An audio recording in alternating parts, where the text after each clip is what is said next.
Малко в повече линия. Линия, пристъпване на 6-метровата линия.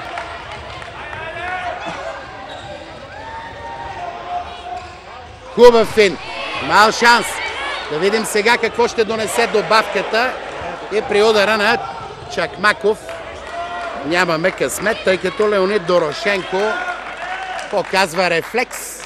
Ако нашият режисьор Иван Зашев ви покаже в близък план израелския вратар, ще видите, че той наистина е уникат, тъй като лично аз за пръв път виждам вратар в хандбала да пази с вратарски ръкавици. Това, разбира се, е позволено от правилника. Дори и Дорошенко да се включи като полеви играч в предни позиции. Гол на Том Маталон след добро набиране. И отново израелците имат 2 гола в повече. Ето тук, в тези ключови възлови моменти на срещата, българските хандбалисти проявяват колебливост.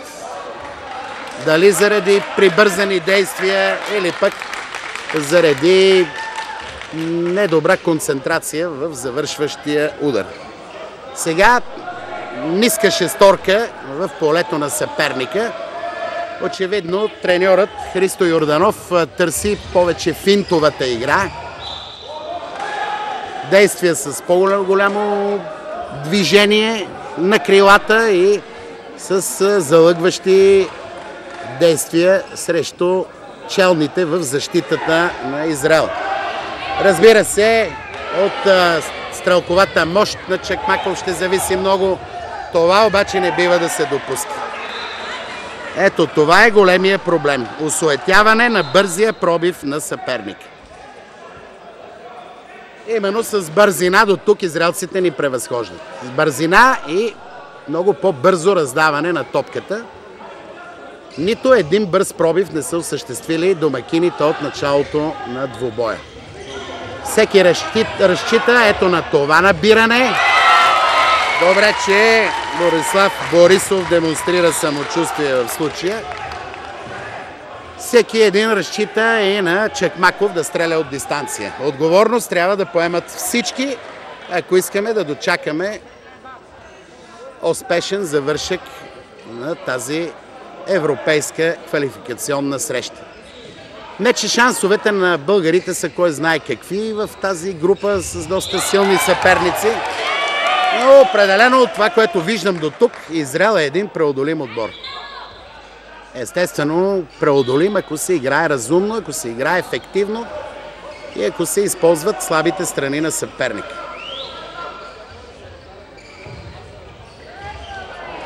Прекрасен удар на Трамо демонстрира Гал Аврам. Трети гол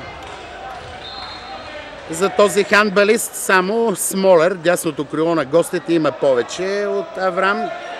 Докато до тук само 3 от българите са реализирали попадения. Това са Чакмаков, Борисов и Петър Чивийски. Прекрасно набиране. Да видим сега дали ще имаме късмет. Не. Срещу такъв огромен вратар, подобно стандартно изпълнение от лявото крило няма как да донесе успех.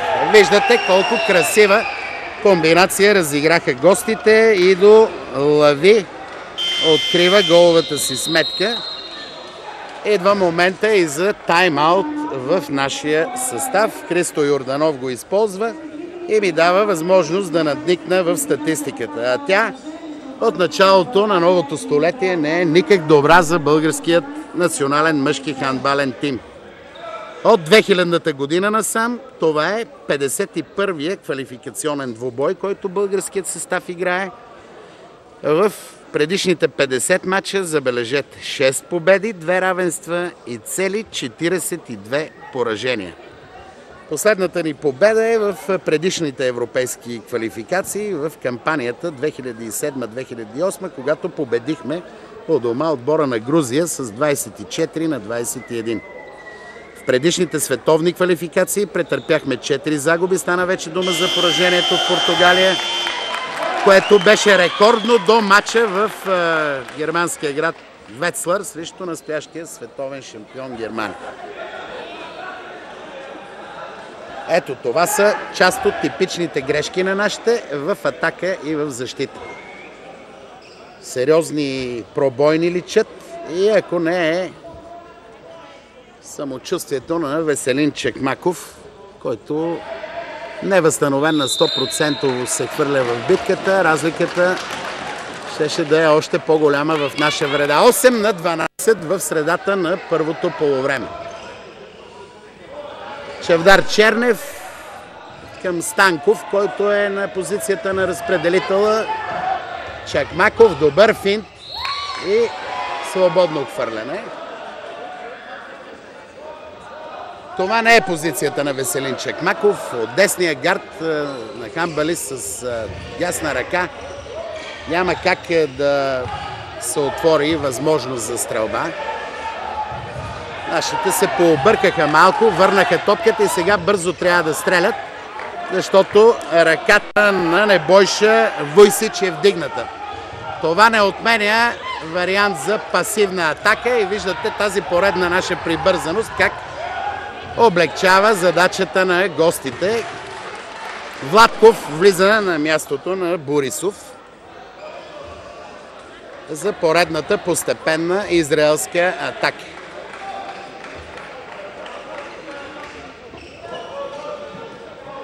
Крилата на гостите изглеждат блокирани, но дали ще има противодействие срещу челната тройка на съперник? Не по този начин. Не по този начин. Том Маталон бележи втория си гол. При това без кой знае какви видими усилия. Проблеми зейват главно в защита. Ето сега Чакмаков може да освободи нашето дясно крило. За втори път обаче Димитър Петков не проявява самочувствие. Това не е типичен изпълнител на позицията на крилото. Ето това е типичното ляво крило. Това, което Шир Торел ни демонстрира, финтов играч, бърз със самочувствие, използване на ситуация ек на ек, при това срещу доста по-тромавия среден бранител, играч от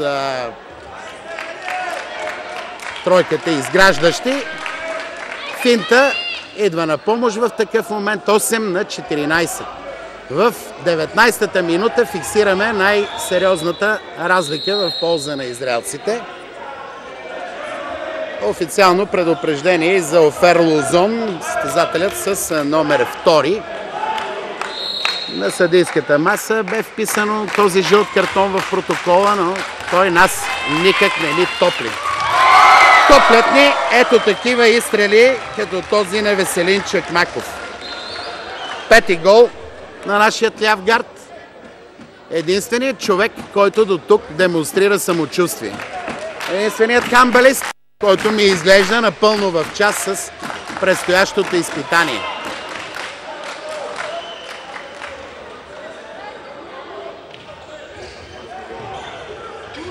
Атака на гостите, които отново намират пролука от позицията на пивота. Този път капитана на отбора Иван Иванов демонстрира самочувствие. Ето по този начин той спаси честа на българския хандбал в Вицлар. И сега се включва по подобаващ начин. И още при първата му намеса виждаме вече сигурност в отбора. Но все пак 5 гола пасив са доста сериозно предизвикателство.